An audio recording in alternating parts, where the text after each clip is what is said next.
Esta é a lição da Bíblia semanal, preparada pelos membros da Igreja da Ciência Cristã Independente de Plainfield, Nova Jersey, Estados Unidos da América. As citações são da Bíblia King James, edição americana, e do Livro da Ciência e Saúde com a Chave das Escrituras, de Mary Baker Eddy, edição de 1910. Esta é a lição para domingo, dia 24 de maio de 2026. Tema: alma e corpo. Versículo de ouro. Salmo. O Senhor redime a alma dos seus servos, e nenhum dos que confiam nele ficará desamparado. Leitura responsiva. Salmo. Quão amáveis são os teus tabernáculos, ó Senhor dos exércitos! A minha alma anseia, sim, desfalece pelos átrios do Senhor. O meu coração e a minha carne clamam pelo Deus vivo. Sim, o pardal encontrou casa e a andorinha ninho para si, onde ponha seus filhotes, até mesmo os teus altares, ó Senhor dos exércitos, meu Rei e meu Deus. Bem-aventurados os que habitam em tua casa, eles te louvarão continuadamente. Eles vão de força em força, cada um deles em Sião aparece diante de Deus. Eis que, ó Deus, nosso escudo, olha para a face do teu ungido. Pois um dia nos teus átrios vale mais do que 1000. Prefiro estar à porta da casa do meu Deus e habitar nas tendas da impiedade. Porque o Senhor Deus é sol e escudo. O Senhor dará graça e glória, não negará bem algum aos que andam corretamente. Lição bíblica. A Bíblia, Salmo. Ó, que os homens louvem o Senhor por sua bondade e por suas maravilhosas obras para com os filhos dos homens. Pois ele satisfaz a alma sedenta e sacia a alma faminta com bondade. Mateus. Naquele tempo, Jesus passou pela plantação de trigo num sábado. Então lhe trouxeram um endemoniado, cego e mudo, e ele o curou, de modo que o cego e mudo passou a falar e a ver. E todo o povo ficou admirado e disse: não é esse o filho de Davi? Mas quando os fariseus ouviram isso, disseram: este homem não expulsa demônios, senão por Beelzebu, príncipe dos demônios. E Jesus, conhecendo-lhes os pensamentos, disse-lhes: todo reino dividido contra si mesmo será assolado, e toda cidade ou casa dividida contra si mesma não subsistirá. E se Satanás expulsa Satanás, está dividido contra si mesmo. Como subsistirá então o seu reino? E se eu expulso demônios por Beelzebu, por quem os expulsam os vossos filhos? Portanto, eles mesmos serão os vossos juízes. Mas se eu expulso demônios pelo Espírito de Deus, então o reino de Deus chegou até vocês. João. Havia um fariseu chamado Nicodemos, um dos principais líderes dos judeus. Este mesmo veio a Jesus à noite e disse-lhe: Rabi, sabemos que és um mestre vindo de Deus, porque ninguém pode fazer esses sinais que tu fazes se Deus não estiver com ele. E Jesus respondeu: em verdade te digo que se alguém não nascer de novo, não pode ver o reino de Deus. Disse-lhe Nicodemos: como pode um homem nascer sendo velho? Pode porventura entrar segunda vez no ventre de sua mãe e nascer?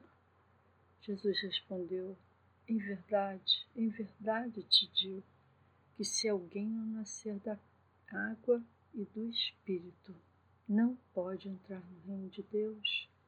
O que é nascido da carne é carne, e o que é nascido do Espírito é Espírito. Não te admires de eu te haver te dito isso. Vós deveis nascer de novo. O vento sopra onde quer, e tu ouves a tua voz, mas não sabes de onde vem, nem para onde vai. Assim é todo aquele que é nascido do Espírito. Primeira carta aos Coríntios. Ou não sabeis que o vosso corpo é o templo do Espírito Santo, que habita em vós, o qual recebestes de Deus, e que não sois de vós mesmos? Pois fostes comprado por um preço. Glorificai, pois, a Deus no vosso corpo e no vosso espírito, os quais pertencem a Deus. Despertai para a justiça e não pequeis, porque alguns não têm o conhecimento de Deus. Digo isso para a vossa vergonha. Mas alguém dirá: como ressuscitam os mortos? E com que corpos vêm eles? Tolo, o que tu semeias não é despertado, senão morrer. E quando tu semeias, não semeias o corpo que será, mas um grão desnudo. Pode ser de trigo ou de qualquer outro grão, mas Deus dá-lhe o corpo como lhe agrada, e a cada semente o seu próprio corpo. Assim também a ressurreição dos mortos é semeado na corrupção e ressuscitado na incorrupção. É semeado na desonra e ressuscitado em glória. É semeado na fraqueza e ressuscitado em poder. Semeia-se um corpo natural, ressuscita um corpo espiritual. Assim como trouxemos a imagem do terreno, também traremos a imagem do celestial. Ora, digo isto, irmãos, que a carne e o sangue não podem herdar o reino de Deus, nem a corrupção herdar a incorrupção. Eis que eu vos digo um mistério: nem todos dormiremos, mas todos seremos transformados, num instante, num abrir e fechar de olhos, ao soar da última trombeta, porque a trombeta soará, e os mortos ressuscitarão incorruptíveis, e nós seremos transformados. Pois é necessário que esse corpo corruptível se revista da incorruptibilidade, e que este corpo mortal se revista da imortalidade.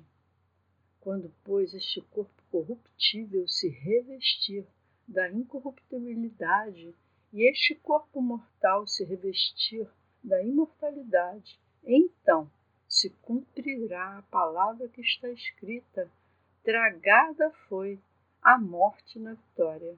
2 Coríntios. Pois sabemos que, se a nossa casa terrestre, este tabernáculo, for desfeita, temos da parte de Deus um edifício, uma casa não feita por mãos humanas, eterna nos céus. Pois nisso gememos, desejando muito sermos revertidos na nossa casa celestial.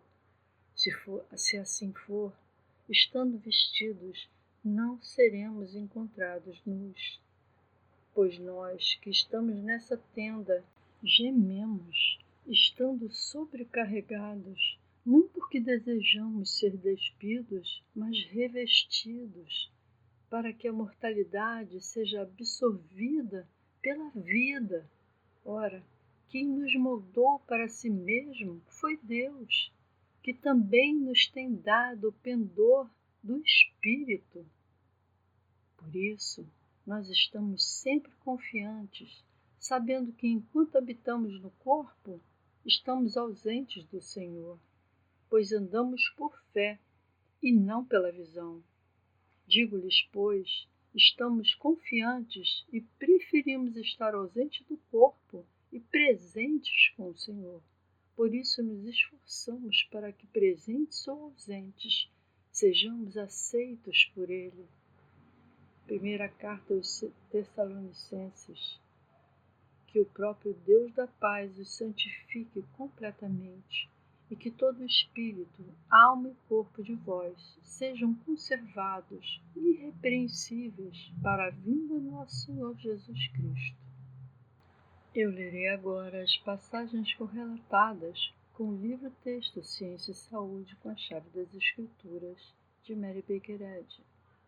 Alma é sinônimo de espírito, Deus, o princípio criador, governante e infinito, que transcende a forma finita, da qual as formas apenas fazem parte.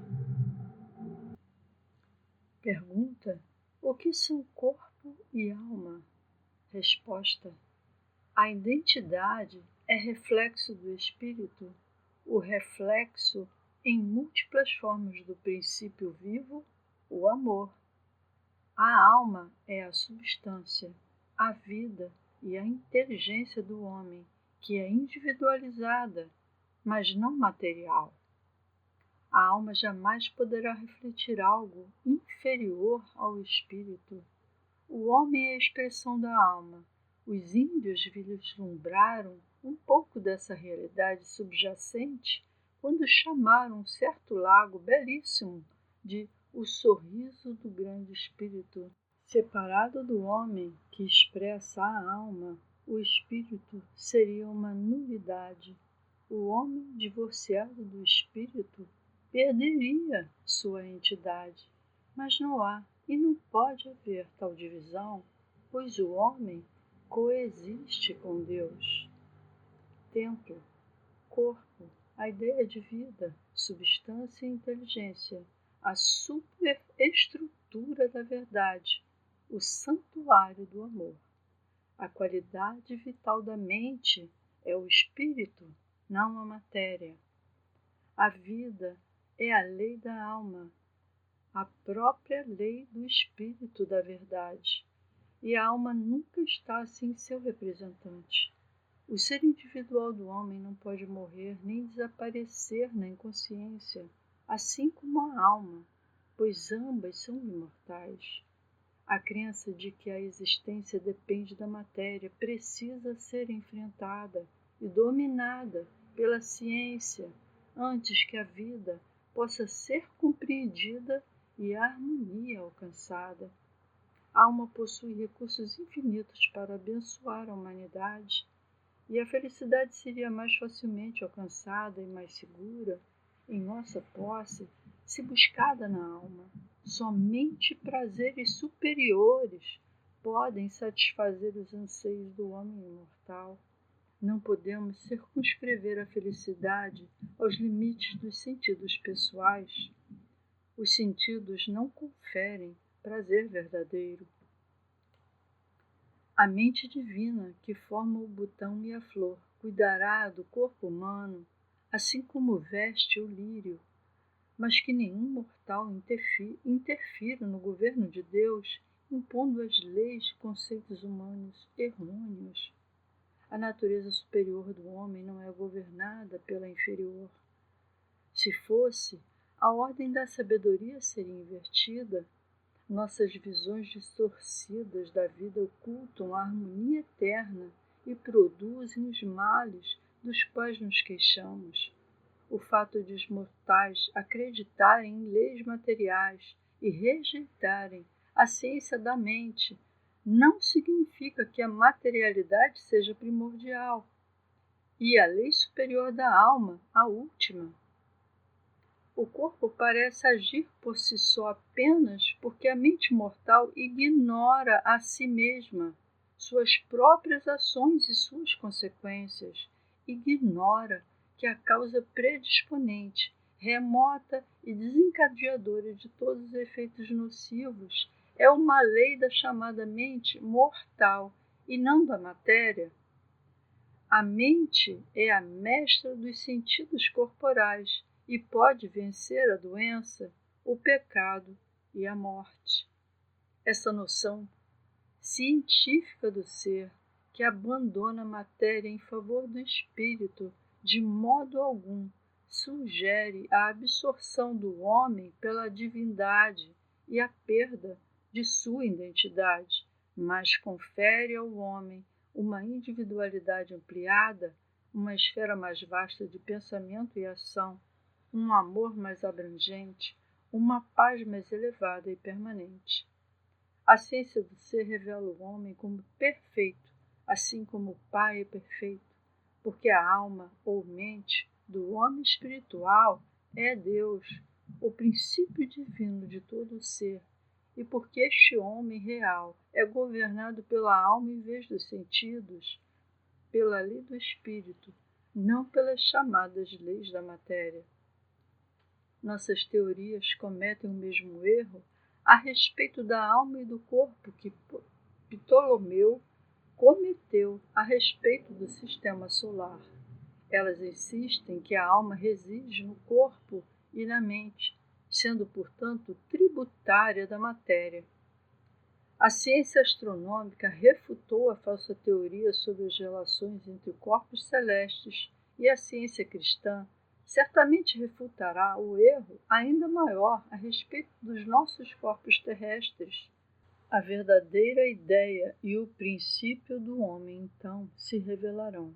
O equívoco ptolomaico não poderia afetar a harmonia do ser como afeta o erro relativo à alma e ao corpo, que inverte a ordem da ciência e atribui à matéria o poder e a prerrogativa do espírito, de modo que o homem se torna uma criatura mais absolutamente fraca e desarmoniosa do universo.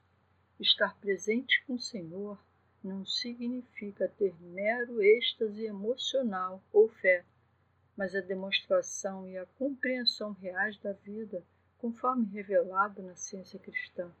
Estar com o Senhor é estar em obediência à lei de Deus, ser absolutamente governado pelo amor divino, pelo Espírito, não pela matéria. Tome ciência por um instante de que a vida e a inteligência são puramente espirituais. Não estão na matéria, nem são da matéria. E o corpo não apresentará queixas. Se você sofre por acreditar na doença, perceberá que de repente estará bem. A tristeza se transforma em alegria quando o corpo é controlado pela vida espiritual, pela verdade e pelo amor. Daí a esperança da promessa de Jesus: aquele que crê em mim fará também as obras que eu faço, porque eu vou para o Pai. Porque o ego está ausente do corpo e presente com a verdade e o amor. Se não nos elevarmos além da fé cega, a ciência da cura não será alcançada, e a existência da alma, em substituição à existência sensorial, não será compreendida. Aprendemos a vida na ciência divina somente quando vivemos acima dos sentidos corporais e os corrigimos. Nossa admissão proporcional das exigências do bem ou do mal determina a harmonia de nossa existência, nossa saúde, nossa longevidade e nosso cristianismo. Tu amas o Senhor teu Deus de todo o teu coração, de toda a tua alma, de todo o seu entendimento. Esse mandamento abrange muito, inclusive a renúncia de toda sensação, afeto e adoração meramente materiais. Este é o Eldorado do cristianismo, envolve a essência da vida e reconhece apenas o controle divino do espírito, do qual a alma é nossa mestra, e os sentidos materiais e a vontade humana não têm lugar.